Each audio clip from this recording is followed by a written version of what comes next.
Hi viewers, ఎలా ఉన్నారు? నేను మీ కిరణ్. ఈరోజు ఒక ఇంట్రెస్టింగ్ టాపిక్తో మీ దగ్గరకు రావడం జరిగింది. అదే ప్లే గ్రౌండ్స్, ఆట స్థలాలు. స్కూల్లో ఈ ఆట స్థలాలు కంపల్సరీగా ఉండాలా? ఉండడం వల్ల అసలు స్టూడెంట్స్కి ఎంతవరకు ఉపయోగం? అలాగే ఎన్ని స్కూళ్ళల్లో ఈ ప్లే గ్రౌండ్స్ మెయింటైన్ చేస్తున్నారు?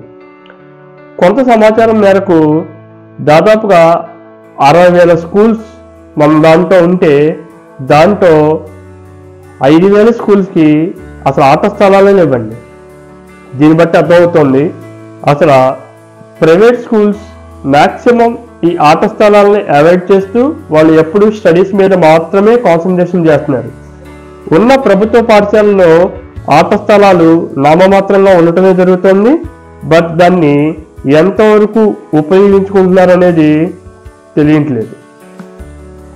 ఒక సర్వే ప్రకారం 2,000 లోపు వరకు చూసుకుంటే చాలా మెడల్స్, చాలా టోర్నమెంట్స్కి స్టూడెంట్స్ వెళ్ళటం, పీఈడీలు చాలా వరకు యాక్టివ్గా ఉండటం, అలాగే స్టూడెంట్స్ యొక్క యాక్టివిటీస్ కూడా చాలా బాగుంటాం అనేది చూస్తున్నాం. దాదాపుగా రాను 2005 ఈ సంవత్సరం దగ్గర నుంచి ప్రతి ఒక్కరు కూడా ఓన్లీ అకాడమిక్స్ మీద మాత్రమే కాన్సన్ట్రేషన్ చేశారు. ప్లే గ్రౌండ్స్ అండ్ గేమ్స్, స్పోర్ట్స్ని ఆల్మోస్ట్ 65 నుంచి 70% వరకు వదిలేయటం జరిగింది. దీనికి మెయిన్ రీజన్స్ ఏంటి? చాలా కారణాలు ఉన్నాయి. తల్లిదండ్రులు కూడా వాళ్ళ పిల్లలకి చదువుంటే చాలు, ఆటల్లో ఉందనుకుంటున్నారు. అది చాలా రాంగ్ అండి. మీరే ఒకసారి ఆలోచించండి. 80s, 90s అంతకుముందు ఉన్న కిడ్స్ అందరూ కూడా గేమ్స్ అన్నిట్లోనూ ప్రతి దాంట్లోనూ ఆటలు పాటలు అంటూ ఉంటాం మనం. ప్రతి దాంట్లో ఉండి వాళ్ళు ఎంతవరకు ఉన్న స్థానాలకు వెళ్ళారు. అలాగే ఇప్పుడు మీరు చూస్తున్నట్టయితే ఆల్మోస్ట్ సూసైడ్ కేసెస్ కూడా చాలా ఎక్కువగా జరుగుతూ ఉన్నాయి. దీనికి ప్రధాన కారణం ఆ స్కూల్లో చదువుతో పాటు ఆటలు లేకపోవటం, లేదా చదువు ఒకటే ఉండటం, ఆటలు లేకపోవటం.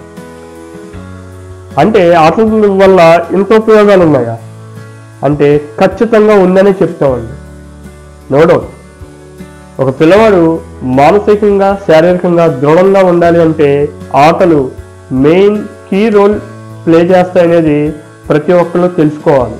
అలాగే ప్రైవేట్ పాఠశాలలో మనం జాయిన్ చేసేటప్పుడు మ్యాక్సిమం ప్రైవేట్ పాఠశాలలో గ్రౌండ్ శాతం చాలా తక్కువ. ఇంకా దారుణం ఏంటంటే ప్లే గ్రౌండ్స్ ఎలాగ అయిపోయినాయి అంటే ఆగస్టు 15కి లేదా మన నెహ్రూ పుట్టినరోజుకి ఇలాంటప్పుడైనా గేమ్స్ డైలీ ఉండవా? అదేవిధంగా అసలు ఈ డ్రిల్ పీరియడ్ అనేది ఎంతవరకు ఉంటుంది? దీనివల్ల ఉపయోగం ఏంటి? దీనివల్ల అకాడమిక్స్ వాళ్ళకి ఇంపాక్ట్ ఉంటుందా ఉండదా అనేది కూడా చూద్దామండి. అసలు ఈ ప్లే గ్రౌండ్స్ ఉండటం వల్ల స్టూడెంట్స్కి ఉండే ఉపయోగాలు ఏంటో కొన్ని చూద్దామండి. Physical health and fitness. Physical health, సరి అయిన హైట్, సరి అయిన వెయిట్ కేవలం స్పోర్ట్స్, యోగా, వ్యాయామం ద్వారా మాత్రమే వస్తాయి. ఎస్పెషల్లీ స్పోర్ట్స్ వల్లే ఉంటాయండి. స్పోర్ట్స్ వల్ల మ్యాక్సిమం ఏంటి అంటే ఆ పిల్లవాడు ప్రతి చోట ఆడుతూ ఉంటాడు. మార్నింగ్ కానీ ఈవినింగ్ కానీ సన్ రైజ్, సన్సెట్లో కంపల్సరీగా తను ఉంటూ ఉంటాడు. దాని ద్వారా హెల్త్ చాలా బాగుంటుందండి. అలాగే మంచి ఫిట్నెస్తో ఉంటూ ఉంటాడు. మీరు చూస్తూ ఉండండి, ఇప్పుడున్న పిల్లల్ని కాసేపు ఉండేసరికి చాలా నీరసపడుతూ ఉన్నారు. నేను ఆ పని చేయలేను, అలాగే ఈ పెయిన్స్ ఉన్నాయి, ఆ పెయిన్స్ ఉన్నాయి అంటూ ఉన్నారండి. దానికి మెయిన్ కారణం వాళ్ళ పాఠశాలలో ఈ ప్లే గ్రౌండ్స్ లేకపోవటం, ప్లే గ్రౌండ్స్ ఉన్నా వాళ్ళు ఆడించకపోవటం. ఒకవేళ ఆడించడానికి ప్లే గ్రౌండ్స్ ఇవన్నీ ఉన్నా పీఈడీలు నియామకం లేకపోవటం. ఒకవేళ పీఈడీలు నియామకం ఉన్నా కానీ వాళ్ళు సరిగ్గా ఆడించలేకపోవటం, వాళ్ళకి తెలియక. చాలా చోట్ల చెప్తానండి, అన్ని చోట్ల కాదు. అలాగే mental health and emotional wellbeing. ఎమోషనల్గా ఫస్ట్ ఆఫ్ ఆల్ పర్ఫెక్ట్గా తయారవుతారండి ఈ స్పోర్ట్స్ ఆడడం వల్ల. అంటే which is right and which is wrong, గెలిపోవటములు నాకు తెలిసి గ్రౌండ్ నుంచే స్టార్ట్ అవుతూ ఉంటాయండి. ఈ ప్లేయింగ్ లేక డైరెక్ట్గా జాబ్లోకి వెళ్ళటం, అక్కడ ఒకసారిగా బాస్ తిట్టడం ఏదో వర్క్ మీద, ఇక వీడు ఫస్ట్ టైం తిట్టడం కదా, వెంటనే ఇంటికి రావటం, దానివల్ల ప్రాబ్లం తీసుకోవటం, వెంటనే జాబ్ మారేయటం. దీని ఇంపాక్ట్ మొత్తం ఎంటైర్ లైఫ్ మీద పడుతూ ఉంటుందండి. ఒకసారి వెనక్కి తిరిగి చూస్తే తను ఏం కోల్పోతూ ఉన్నాడు అంటే అగైన్ తన ఆటలు పాటలు. అక్కడ కనుక పర్ఫెక్ట్గా కంపల్సరీగా గెలిపోవటం నుంచే ప్రతిదీ నేర్చుకోగలం. Emotional controls.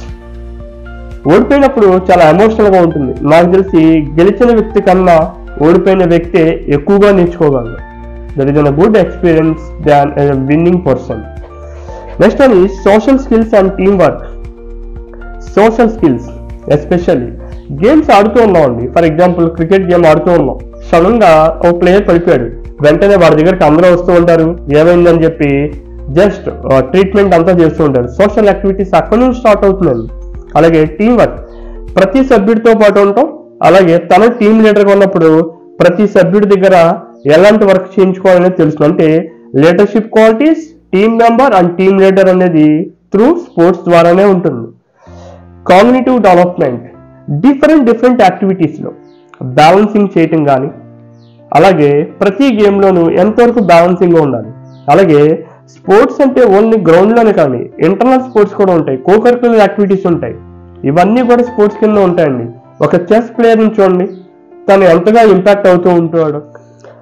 Creativity, building confidence and independence. ఈ స్పోర్ట్స్ ఆడుతున్న పర్సన్స్ చూడండి, అలాగే చెస్ ప్లేయర్స్ కానీ వీళ్ళందరినీ చూస్తూ ఉండండి, ఇన్నోవేటివ్గా అండ్ క్రియేటివిటీగా ఉంటూ ఉంటారండి. అంటే అప్పటికప్పుడు కొత్త మార్పుల్ని లేదా ఏదో ఒకటి న్యూ థింగ్స్ చేస్తూ ఉండాలనేది వాళ్ళల్లో ఉంటూ ఉంటుంది. ఎందుకంటే స్పోర్ట్స్లో ప్రతిసారి కూడా స్ట్రాటజీస్ అండ్ ప్లానింగ్స్ ఇంప్లిమెంట్ చేయాల్సి వస్తూ ఉంటుంది. ఈ రెండింటికి సమాంతరంగా ఈ ఇన్నోవేటివ్ థాట్స్ అనేది కంపల్సరీగా డెవలప్ అవుతుందండి. అలాగే బిల్డింగ్ కాన్ఫిడెన్స్, వాళ్ళ మీద వాళ్ళ కాన్ఫిడెన్స్ పెరుగుతూ ఉంటుంది. ఈసారి ఇలా చేసాం, ఇంకొకసారి డెవలప్మెంట్ కోసం. అంటే అక్కడ నెంబర్ ఆఫ్ ఛాన్సెస్ ఉంటాయండి. అదే డైరెక్ట్గా చదివిన తర్వాత ఒక ఛాన్స్ అనుకుంటాం, లేదా జాబ్కి వెళ్తే ఒకటే ఛాన్స్ అనుకుంటాం. ఇక్కడ నెంబర్ ఆఫ్ ఛాన్సెస్, డైలీ ఓడిపోవచ్చు, డైలీ గెలవచ్చు.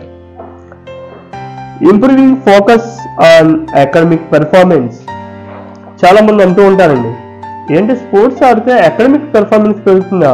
డెఫినెట్లీ అది యూటిలైజేషన్ చేసుకునే స్టూడెంట్ యొక్క ఆలోచన విధానం బట్టి ఉంటుందండి.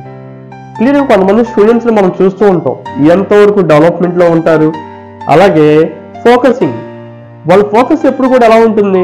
క్లియర్గా చెప్పాలంటే, క్లియర్గా చెప్తున్నానండి, వాళ్ళ టార్గెట్ మీద ఉంటుంది. టార్గెట్ కంపల్సరీగా గెలవాలి. అదే ఫోకస్ అనేది నేను కంపల్సరీగా చదవాలి, పాస్ అవ్వాలి, ఎంత పర్సంటేజ్తో ఉండాలి, ఇలా ఉండాలి అని చెప్పి అకాడమిక్ పెర్ఫార్మెన్స్ కూడా పెరుగుతూ ఉంటుంది. ఎందుకంటే కాన్ఫిడెన్స్ పెరిగింది, తను చాలా హ్యాపీగా ఉన్నాడు. సో ఓకే, ఈ వీడియో కనుక మీకు నచ్చినట్టయితే లైక్, షేర్ అండ్ కామెంట్ చేయండి. మీరు ఏదైనా ఈ వీడియో మీద మాట్లాడాలనుకుంటే కామెంట్ రూపంలో చెప్పచ్చండి. అలాగే సూసైడ్స్ ఎక్కువగా జరుగుతున్నాయి అన్న వీడియో కూడా మనం చేయడం జరిగింది. దీంతోనే డిస్క్రిప్షన్లో దీని లింక్ కూడా ప్రొవైడ్ చేస్తూ ఉంటామండి, ఒకసారి అది కూడా చూడండి. Thank you.